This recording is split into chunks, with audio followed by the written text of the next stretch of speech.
Bonjour Philippe Olivier. Bonjour. Voilà, je rappelle que vous êtes député européen RN, donc le groupe des Patriotes pour l'Europe, et conseiller spécial de Marine Le Pen. Il s'est passé quelque chose d'absolument épatant. François Bayrou a expliqué que tout le monde allait lui accorder la confiance parce que tout le monde était bien d'accord sur le fait qu'il était génial. Et en fait, pas du tout. Tout le monde a expliqué qu'on allait le jeter aux oubliettes. Est-ce que euh, le RN voit arriver enfin un moment politique qui lui est favorable? Oui, mais on ne raisonne pas comme ça. Si vous voulez, nous, ce qui nous intéresse, c'est l'avenir du pays et le sort du pays et le sort des Français. Et lorsqu'on voit l'effondrement général, l'effondrement de l'État, l'effondrement, enfin, tous les voyants sont au rouge, on le voit bien, eh bien, il est temps d'agir. Et je pense que le moment est venu d'engager une grande alternance parce qu'on ne peut pas continuer. Bayrou était un centriste, c'est-à-dire quelqu'un qui était un gestionnaire mou. Eh bien, ça ne fonctionne pas. Il faut des décisions, il faut des gens qui ont des convictions et qui les appliquent. Je crois que le moment des nationaux est venu. Alors, le moment des nationaux est venu. En même temps, il y a eu 8 motions de censure que le RN n'a pas votées. Pourquoi est-ce que c'est ce moment plutôt qu'avant? Parce que, si vous voulez, d'abord, il n'y avait pas de possibilité de dissolution. Donc, c'est pas la peine de faire tomber des gouvernements pour faire tomber des gouvernements. Nous, on n'est pas là pour jouer, on n'est pas dans un jeu vidéo. Je vous ai dit tout à l'heure que ce qui nous importait, c'est le sort du pays et c'est ça qui nous guide. Donc, à partir du moment où les possibilités de dissolution sont ouvertes, eh bien, ça change évidemment la donne. Alors, les possibilités de dissolution sont ouvertes. Donc, on sait que Gérald Darmanin n'écarte pas cette possibilité. On a l'impression qu'Emmanuel Macron, évidemment, est profondément opposé à l'idée. Qu'est-ce qui vous fait penser qu'aujourd'hui, la dissolution est malgré tout dans la ligne de mire? Alors, moi, je n'interprète pas du tout les positions de M. Macron comme vous le faites. M. Macron dit: je ne souhaite pas la dissolution, mais je n'exclus pas d'utiliser mon pouvoir de dissolution. C'est du en même temps, mais dans le en même temps, on voit bien qu'il est en train de dire qu'il va dissoudre et il dira ensuite: je ne l'ai pas souhaité, mais j'ai été obligé de le faire. Et de fait, il est obligé de le faire parce que le pays est dans une impasse institutionnelle. Plus rien n'est décidé, il n'y a pas de gouvernement, il n'y a pas de budget, il n'y a pas de sauveur. La seule possibilité, la seule voie possible, c'est le peuple. Et donc, c'est le retour aux élections. Alors, ce retour aux élections, bien sûr, il est possible, mais on a tous en tête les problèmes judiciaires dans lesquels Marine Le Pen est engagée, suite aux décisions très critiquables de la justice française sur son inéligibilité. Est-ce que si la dissolution survient dans les quelques semaines à partir de maintenant, enfin surtout à partir du 8, est-ce qu'il y a, comme dit Marine Le Pen, un chemin juridique étroit qui lui permettrait en fait de euh, re-questionner cette histoire d'exécution provisoire de l'inéligibilité? Oui, peut-être, mais c'est pas là l'essentiel. L'essentiel, c'est redonner une majorité au pays et une majorité qui puisse gouverner. Le pays est en train d'être submergé par l'immigration.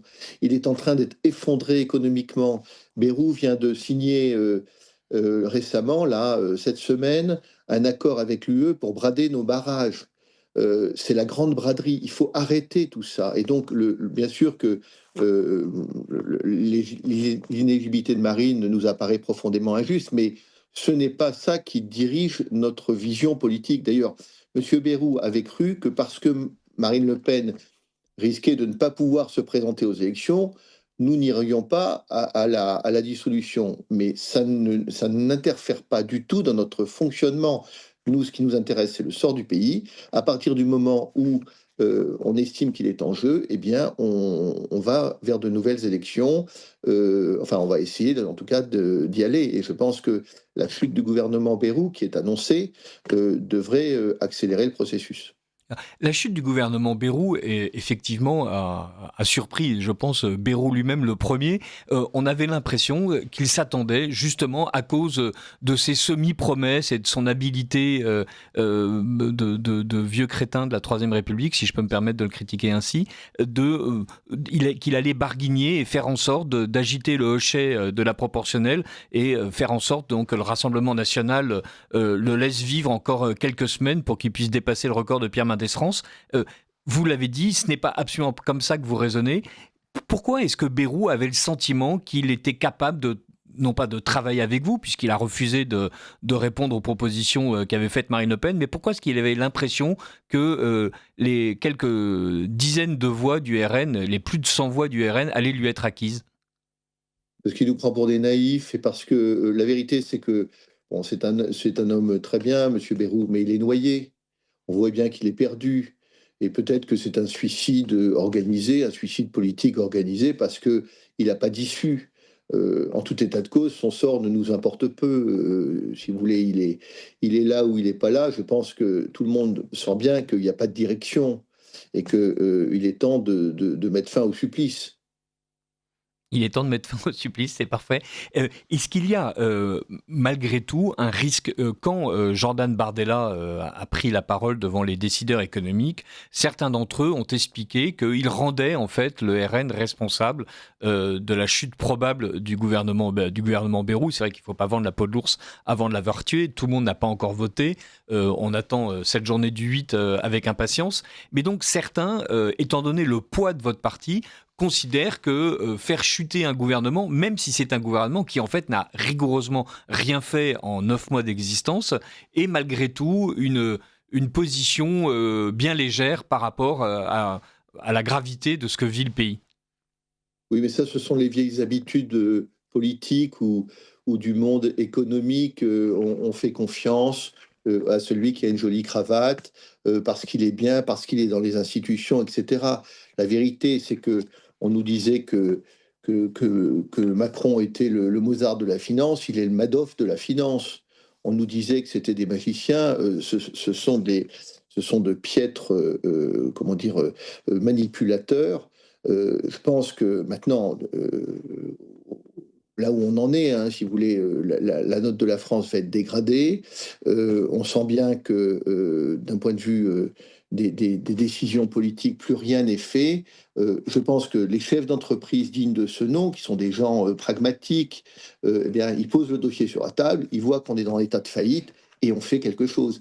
Alors, il y aura toujours des gens qui repousseront le moment où il faut voir la situation et prendre des mesures. Ça existe, c'est malheureux, mais ils sont de moins en moins nombreux.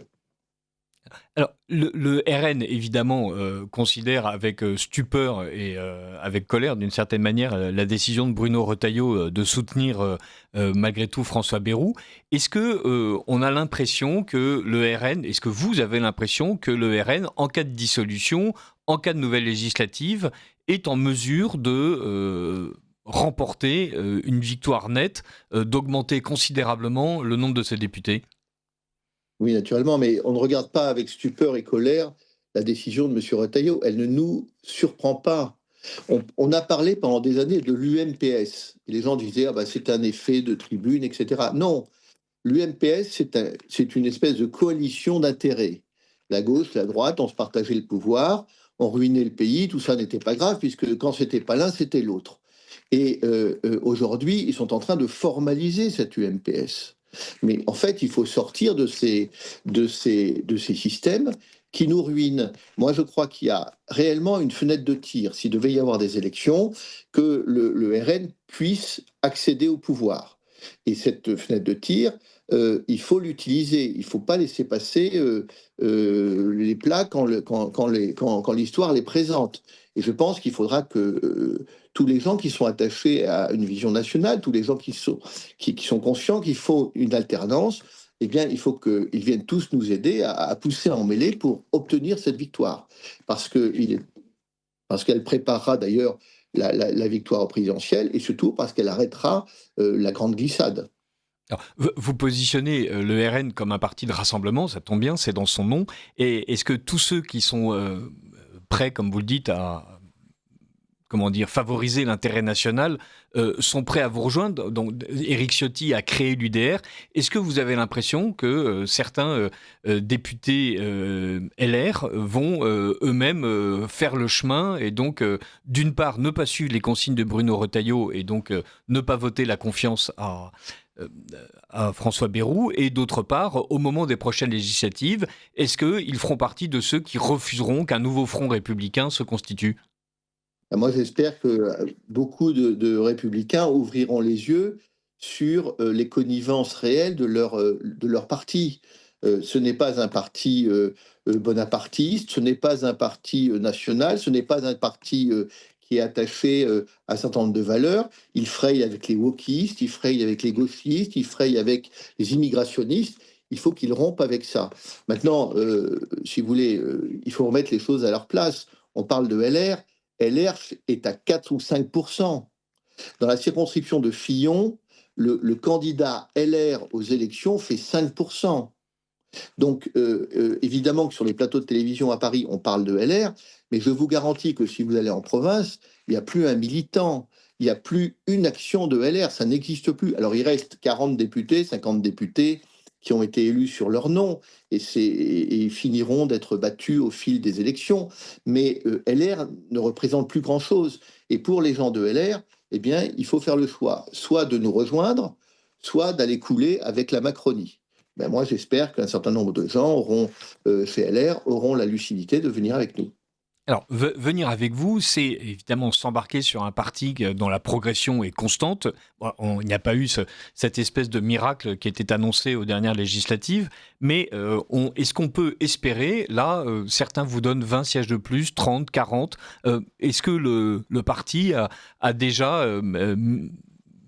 comment dire, mis en place les conditions d'un exercice effectif du pouvoir. Parce que si vous dépassez les 140 députés, 150, 160, vous devenez de facto le premier parti d'opposition à Emmanuel Macron.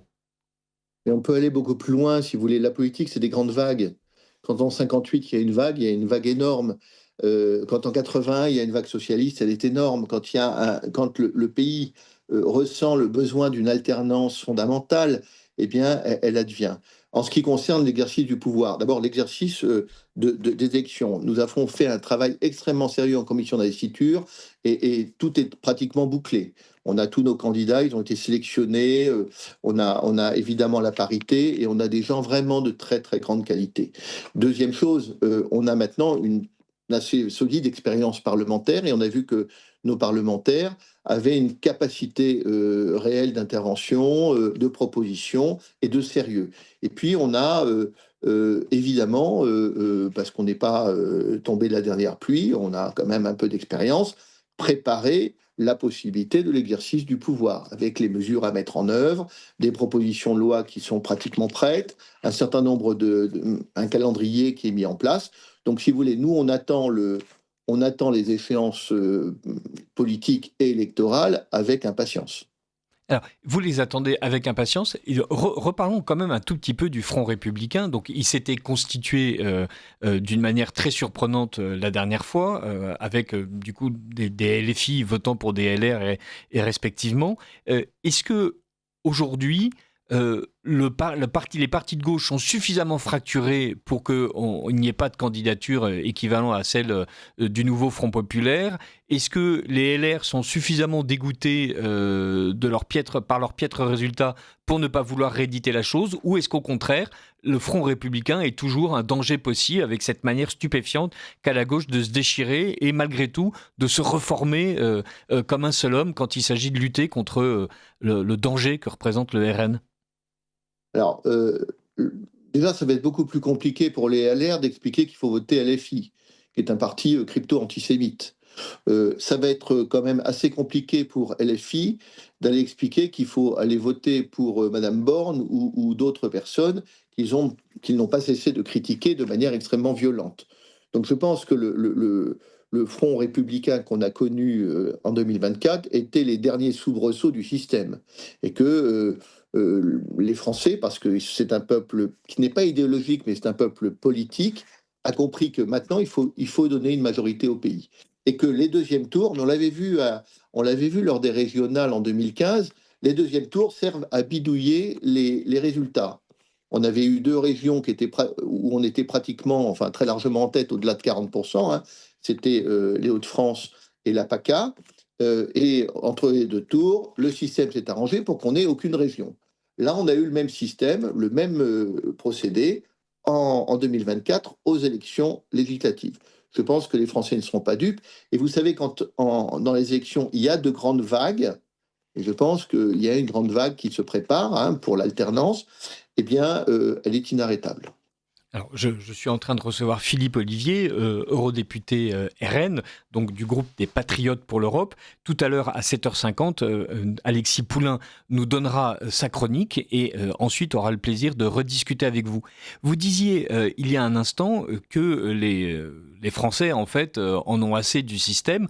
On a même l'impression qu'ils en ont presque assez des partis politiques. Les récents sondages qui sortent sur, par exemple, le désir d'une France fédérale où les régions auraient beaucoup plus de pouvoir. Le désir aussi, c'est un sondage Odoxa, que les patrons aient la parole plus que les politiques, plus que les journalistes, plus que les ONG. Est-ce qu'on n'a pas l'impression que, bien sûr, ils voient bien que le système est dirigé contre le peuple, mais que le Rassemblement national leur apparaît aussi comme un parti qui lui-même est un peu déconnecté du peuple et qui, étant bien rentré dans le système politique, commence à être affligé du même coefficient de défiance que les autres? Je ne crois pas. Je crois qu'on est justement les opposants exemplaires à la fois à Macron et, disons-le, au système, c'est-à-dire ce qu'on a décrit, l'UMPS, les connivences de partis qui, soi-disant, s'opposent. Sur le fond, si vous voulez, moi, je ne crois pas. Vous savez, pourquoi il y a eu des sondages sur le régionalisme? Bien sûr qu'on peut en parler du régionalisme, ce n'est pas un problème. C'est parce que le gouvernement avait envie d'amener une réflexion sur l'autonomie de la Corse. Donc, on sait bien que les sondages sont des procédés pour manipuler un peu l'opinion. Mais pour le reste, quand on parle des patrons qui géreraient la politique, moi, je ne crois pas du tout à ça. Moi, je crois au retour du politique, au contraire. Je crois qu'on est victime d'un État profond qui dirige pour nous. C'est pas M. Bayrou qui a préparé le budget, c'est Bercy.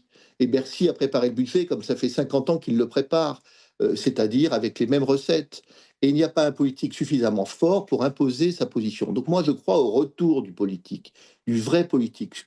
Non pas un ministre qui, au bout de 2 mois, devient le porte-parole de son administration, mais un ministre qui a d'abord une capacité de réflexion, une vision et une volonté de la mettre en œuvre.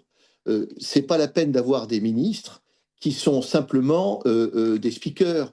Il faut des hommes politiques, et moi je pense que on le voit d'ailleurs dans le monde, avec Trump, avec les différents dirigeants du monde. Là, on a des dirigeants politiques. Alors on en pense qu'on en veut, mais il y a une volonté politique. Nous, on a des gens qui sont inféodés, soit à la bureaucratie de Bruxelles, soit à l'État profond, soit à des féodalités financières ou autres.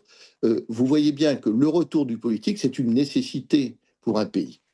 Alors, ce retour du politique est effectivement une nécessité. Et est-ce que est-ce que le RN, si il arrive au pouvoir dans les mois qui viennent, n'arrive pas au pouvoir trop tôt par rapport à l'échéance de 2027? Non, non, mais il y a plus trop tôt. Si vous voulez, le pays est en vrac. Le pays est en roue libre. On est en train de chuter.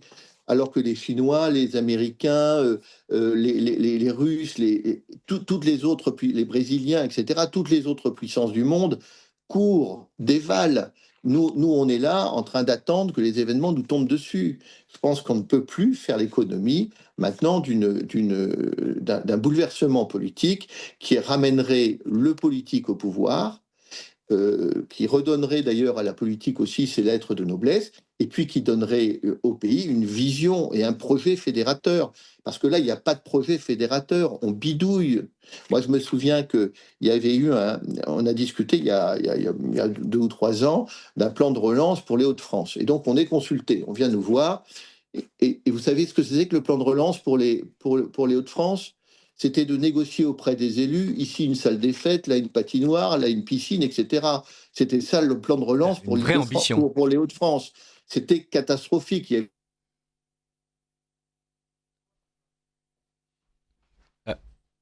Ben, dans ce ordre. On a vu récemment M. est pitoyable. Donc, si vous voulez, je pense qu'il est temps de reprendre les affaires en main, dans tous les dossiers. Alors, reprendre les affaires à main, parfait. Donc, et si jamais, pure hypothèse, vous remportez les élections, c'est-à-dire vous arrivez en tête des législatives, et pour une raison qui échappe à tout le monde, Emmanuel Macron ne décide pas de nommer quelqu'un du Rassemblement national Premier ministre. Comment est-ce que on peut accepter ça, ce qui est quand même probable, et comment est-ce qu'on peut continuer à travailler dans l'intérêt de la France en étant uniquement un parti d'opposition dans le système actuel ? Non, mais le cas de figure que vous citez n'est pas possible. Si le Rassemblement national et ses alliés sont majoritaires, si l'Union nationale est majoritaire, elle aura le gouvernement. Sinon, il n'y aura pas de gouvernement en France. Et Macron se retrouvera tout seul dans son bureau. Et ça ne pourra pas durer très longtemps. Donc je pense que M. Macron, même s'il a envie, il ne fait pas ce qu'il veut. Alors bien sûr que la France est un peu une monarchie républicaine, ok, mais il y a quand même un certain nombre de contre-pouvoirs. Le premier contre-pouvoir, c'est l'Assemblée nationale. Et donc, et j'ajoute que chaque jour qui passe, M. Macron a moins de pouvoir, parce qu'on sait qu'il va sortir en 2027. Donc je pense que si le Rassemblement national et ses alliés sont majoritaires au soir d'une élection après dissolution, eh bien, il y aura un gouvernement d'union nationale tel que nous le souhaitons. Et ce gouvernement d'union nationale que vous souhaitez, aura-t-il, selon vous, les moyens d'agir dans une France où on sait que, par exemple, le PS truste les sièges au Conseil constitutionnel, dans les grandes administrations, dans les hauts commissariats, que la Macronie a recasé ses hommes absolument partout. Autrement dit, cet état profond que vous dénoncez est totalement aux mains de vos ennemis, d'une certaine manière. C'est très vrai, vous avez tout à fait raison. On a l'habitude de dire on accède au pouvoir et après on doit prendre le pouvoir. Mais si vous voulez prendre le pouvoir, c'est déjà prendre le pouvoir sur l'administration et sur l'État. Si vous voulez, quand vous avez un ministre des Armées qui arrive et qui, au bout de 2 mois, est le porte-parole des généraux, ça ne va pas. Les généraux, ils sont là pour appliquer une politique. Et la politique est portée par le politique. Eh bien, nous aurons un ministre de la Défense qui imposera à l'administration la vision que nous avons de la défense. Déjà, on prendra le pouvoir sur l'administration. Alors après, il y a un certain nombre de contre-pouvoirs, des contre-pouvoirs qui sont légitimes, parce qu'on est dans un état de droit, il n'y a pas de problème, mais il y a également, on a aussi, nous, des ressources. Par exemple, sur l'immigration, nous, on fera un référendum. Et ce sera le peuple contre des gens qui sont contre. Mais si vous voulez, à partir du moment où le peuple aura validé une démarche législative sur l'immigration, eh bien, il y aura une légitimité qui sera incontestable. Donc on aura aussi, nous, des armes politiques et juridiques à opposer à cette inertie qui est en place et dont on est conscient. Alors, pardonnez-moi, vous parlez d'un référendum sur l'immigration. On sait que le Conseil constitutionnel, à plusieurs reprises, a déclaré qu'il s'opposerait par tous les moyens, si j'ose dire, à ce qu'un tel référendum ait lieu, en expliquant que l'article 89, en expliquant que l'article 12, enfin bref, en expliquant ce qu'il veut, mais en expliquant surtout que c'est lui qui décidera si le référendum peut avoir lieu ou pas. Est-ce que vous êtes prêt, au RN, à aller au conflit ouvert avec ces prétendus gardiens de la Constitution qui en fait l'ont instrumentalisé au profit de leur idéologie? Alors nous, on ne veut pas aller au conflit. Nous, on veut, si vous voulez, on va être les porteurs d'un projet politique et on va le mettre en œuvre. Il y aura des bras de fer, il y aura des discussions, il y aura des négociations, mais on arrivera à, imposer la vision et le mandat que nous ont confié les électeurs. Parce que c'est ça la démocratie. Mais c'est vrai, vous posez une vraie question. D'ailleurs, Trump, dans son premier mandat, pourquoi est-ce qu'il est aussi, j'allais dire, brutal, parce qu'il a un côté cow-boy quand même, parce que dans son il a Pardonnez-moi. sous-estimé Voilà. l'état profond Oui, de communication. parfois votre connexion saute, ce qui fait que je n'ai pas bien compris votre dernière phrase, excusez-moi. Oui, je disais que Trump a un côté cow-boy et apparaît quand même assez brutal dans son deuxième mandat. Mais pourquoi? Parce que dans son premier mandat, eh bien, il a été victime d'une certaine inertie et il doit avoir le sentiment d'une certaine frustration. Bon, nous, on est tout à fait conscients de ça. On a fait l'analyse de ça. Et évidemment, par exemple, on a tout à fait étudié la question de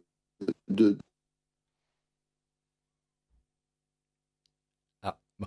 la gestion en cohabitation, parce que s'il devait, eh bien, nous avons étudié la cohabitation, les règles, etc., pour pouvoir eh ben, être le plus efficace possible dans ce contexte un peu compliqué.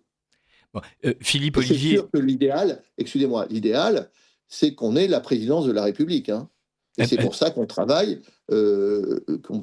pour 2027.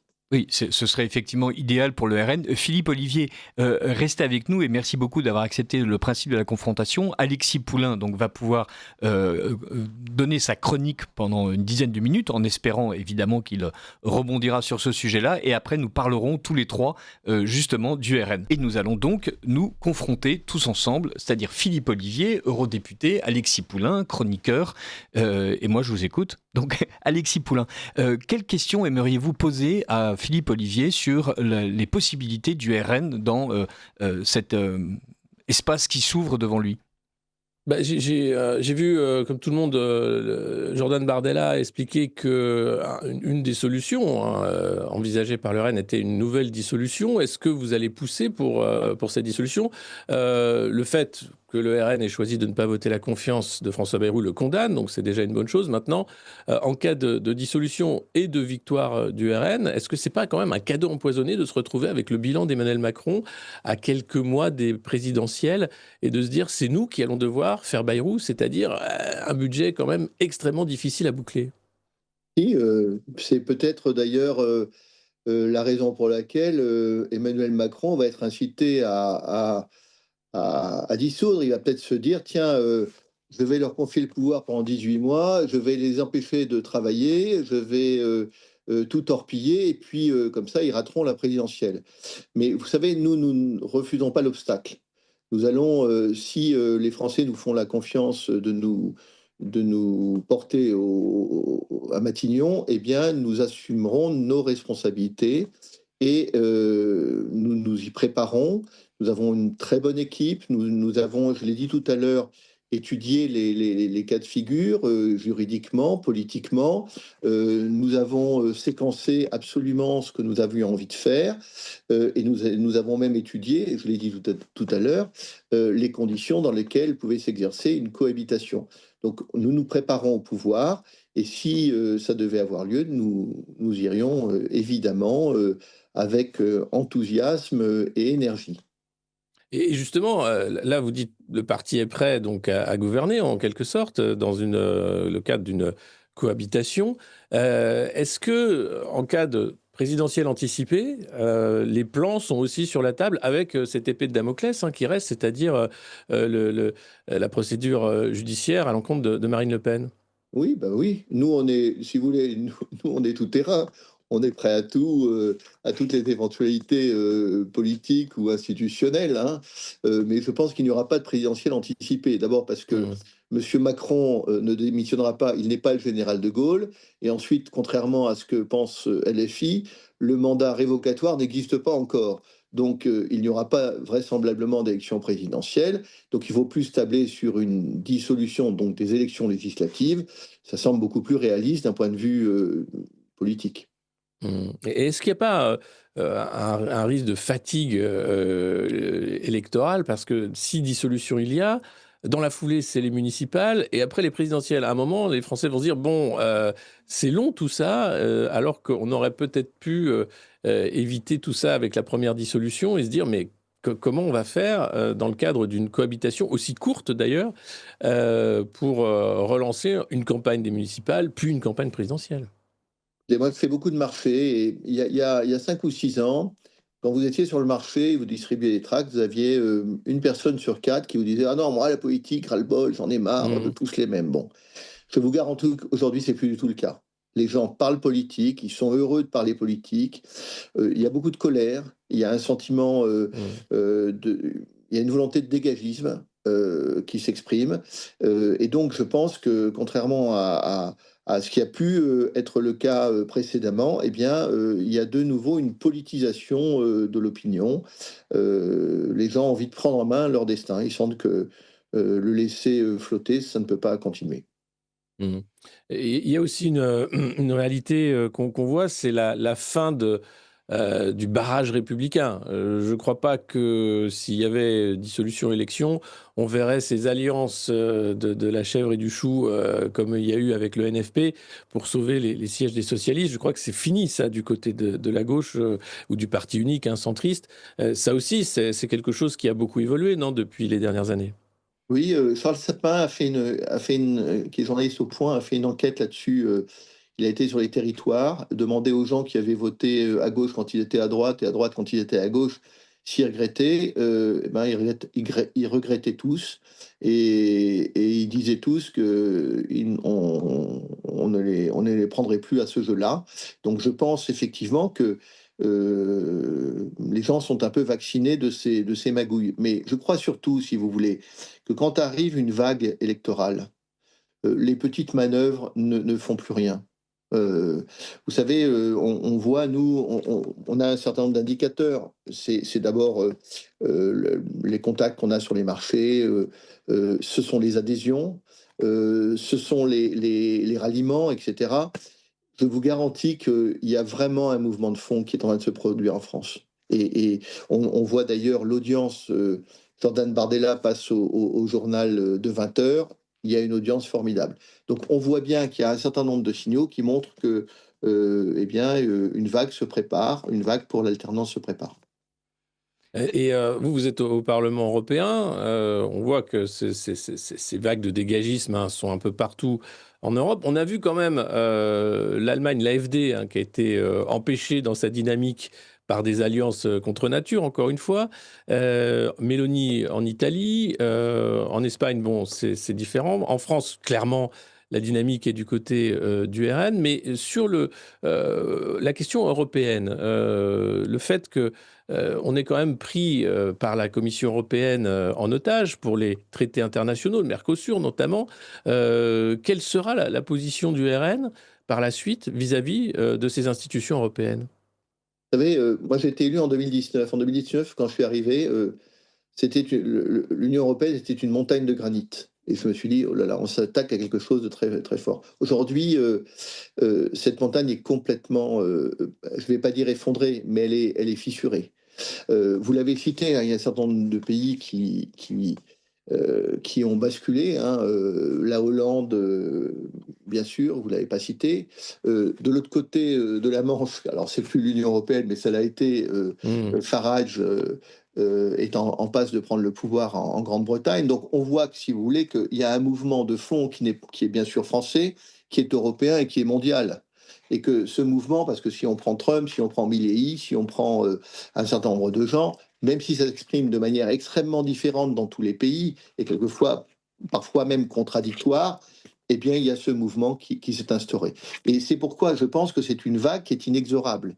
Alors évidemment, il y a trois socialistes qui pensent que parce qu'on va nommer quelqu'un à la Cour des comptes, on va essayer d'empêcher quoi que ce soit. On n'empêche pas les grandes vagues historiques. C'est de l'ordre du basculement, c'est la fin d'un cycle.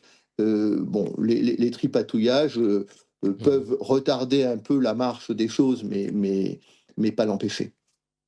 La marche des choses, c'est quoi en l'occurrence? Eh ben, c'est le retour d'une protection, des protections, du protectionnisme, de la défense des intérêts nationaux. On le voit partout dans le monde. Il n'y a que l'Union européenne qui ne l'a pas compris. Et donc l'Union européenne est l'idiot utile du village mondial, c'est-à-dire qu'il continue à ouvrir les frontières. Mmh. Le dernier traité que l'on vient de passer, que Van der Leyen vient de passer pour nous, en notre compte et contre nous d'ailleurs, hein, contre nos Comme intérêts d'habitude. avec Ouais. les États-Unis, le montre. En fait, on ne défend plus nos intérêts. Eh bien, ça va cesser. Les peuples ont compris que les dirigeants, leurs dirigeants actuels, ne défendent pas leurs intérêts. Et je pense qu'ils vont aller vers des dirigeants qui les défendront vraiment. C'est comme ça que ça se fait partout. On avait vu d'ailleurs, la mondialisation est finie. La mondialisation est finie. Les gens pensaient que la mondialisation était inexorable et que ça allait durer éternellement. Mais il y a un économiste suisse qui s'appelle Béroc qui explique qu'il y a des cycles entre le protectionnisme et le libre-échangisme. Eh bien, on est là à la fin d'un cycle et on va retourner dans une vision plus protectionniste. Et donc, nous portons cette vision-là. Et donc, j'allais dire, nous allons surfer la vague. Mmh. Et est-ce qu'il n'y a pas quand même un risque? Vous êtes au Parlement européen. Ce Parlement européen, quand même, est assez immuable, hein. C'est quand même le parti chrétien-démocrate allemand qui le tient depuis des années et ses alliés, avec Renew, en quelque sorte, aussi, hein, En Marche, qui est au centre de ça. À un moment, est-ce qu'il ne faut pas aussi dire, bon, bah, on doit totalement revoir les traités parce que on ne va pas réussir à prendre de l'intérieur cette machine technocratique folle qui est devenue Bruxelles? Alors, je suis pas tout à fait d'accord avec vous parce que ça a beaucoup évolué. Pour une Mmh. raison très simple, c'est que il y a des. Alors, à l'origine, au début du mandat de Van der Leyen en 2019, c'était les Grünen allemands qui avaient inspiré l'ensemble de la politique. Et par capillarité, ils avaient réussi à subvertir absolument tout le monde du côté des européistes, y compris le PPE. Et puis Mmh. arrivent maintenant les constructeurs allemands, les constructeurs de voitures, Ah qui oui. ont quand même un très gros poids en Allemagne et qui savent bien expliquer les choses au gouvernement allemand. Et ils commencent à expliquer au gouvernement allemand que c'est plus possible, qu'ils sont en train de tuer l'industrie automobile. Et il y a une chose auquel les Allemands sont attachés, c'est leurs grosses voitures. Et donc le PPE est en train de flancher. Et donc le Green Deal est en train d'être remis en question. Alors je ne dis pas qu'il y a un basculement, mais il y a en tout cas des inflexions. Et on voit maintenant des majorités qui se font avec nous, ce qui n'arrivait pas dans le mandat précédent. Mmh. Donc, il y a en tout cas des premières victoires idéologiques des patriotes au sein du Parlement européen. Maintenant, je vais vous dire une chose très simple. Il y a deux pays qui comptent. Il y a la France et l'Allemagne. Si demain, les électeurs français donnent une majorité au Rassemblement national, eh bien, les choses changeront en Europe. Parce Mmh. qu'on s'asseyra à la table. Notre idée, c'est de ne pas sortir de l'Union européenne, hein. On n'est pas pour le Frexit, mais on est pour une réforme du fonctionnement des institutions européennes. Et surtout, vous parlez de refaire les traités, déjà qu'on commence à les appliquer, parce que là, on les applique de manière extensive. C'est-à-dire que l'Union européenne n'a de cesse que de prendre des compétences qu'elle n'a pas. Nous, on Ah oui. reviendra aux traités. Oui, mais là, Avant les même traités. euh, de euh, parler de nouveaux traités, on reviendra aux traités, à ouais. l'application des traités, pour que Mm. les États gardent leur souveraineté. Alors, c'est compliqué parce que là, il y a encore un scandale en approche. Le parc hydroélectrique, hein, énergétique français, où la France s'est encore fait tordre le bras, hein, par l'Union européenne pour la libre concurrence. Alors, l'idée, c'était que la France, depuis des années, justement, essaye de garder cette prérogative et ce parc hydroélectrique. Et là, il va falloir donner, en quelque sorte, des mégawatts pour montrer sa bonne volonté à des opérateurs européens et essayer de garder la main quand même sur le parc de construction des barrages. Encore un coup de l'Union européenne contre la France et ça continue. À un moment, il faut que ça s'arrête. Et quand vous dites le couple franco-allemand, là, on a un président Macron avec 70% des Français qui veulent qu'il quitte le pouvoir, un chancelier, Friedrich Merz, qui, à peine arrivé au pouvoir, est déjà à plus de 70% d'opinion négative, et ces deux-là gouvernent sans leur peuple de façon tout à fait légitime du fait des institutions, et ça peut continuer malheureusement. Oui, vous parliez des barrages. Mmh. C'est la solde avant la liquidation. C'est Bayrou qui solde avant les Oui, liquidations. c'est ça, On oui, passe vite les accords pour brader absolument. le patrimoine des Français. Donc on voit bien qu'il est temps qu'on arrive au pouvoir et qu'on arrête tout ça. Je pense que, je ne sais pas ce que diront Marine ou Jordan qui vont voir bientôt le Premier ministre, mais je pense que cette question des barrages sera certainement évoquée. S'agissant des dirigeants que vous avez cités, allemands, ce sont des fantômes. Mmh. Vous les avez vus devant Trump. C'était des petits-enfants, c'était des enfants avec leurs seaux et leurs pelles sur leur bac à sable. Enfin, c'était minable. On n'a pas des dirigeants, on a des ombres. Il y a des gens on a des gens qui ne comprennent même pas le monde dans lequel ils évoluent. Est-ce qu'ils ont compris que le monde a basculé? Est-ce qu'ils ont compris que les règles de la mondialisation ont changé? Je ne crois pas. Donc, en fait, les gens qui ne comprennent pas que l'univers a changé disparaissent. Les dinosaures ont disparu à un moment. Quand on ne sait pas s'adapter, vous savez, l'intelligence, c'est la capacité d'adaptation. Alors, je ne veux pas dire qu'il faut être opportuniste, mais il faut comprendre le monde dans lequel on est. Or, ni M. Macron, ni Mme von der Leyen ne comprennent le monde nouveau dans lequel nous sommes. Et comme ils n'ont pas les codes, comme ils n'ont pas compris, eh bien, ils disparaîtront. C'est écrit. Eh ben, merci beaucoup Philippe Olivier, c'est une excellente conclusion de cette confrontation. Merci beaucoup Alexis Poulain d'avoir posé des questions tout à fait aimables d'ailleurs. Merci Monsieur Poulain. Et je vous donne rendez-vous à tous évidemment sur Radio Courtoisie.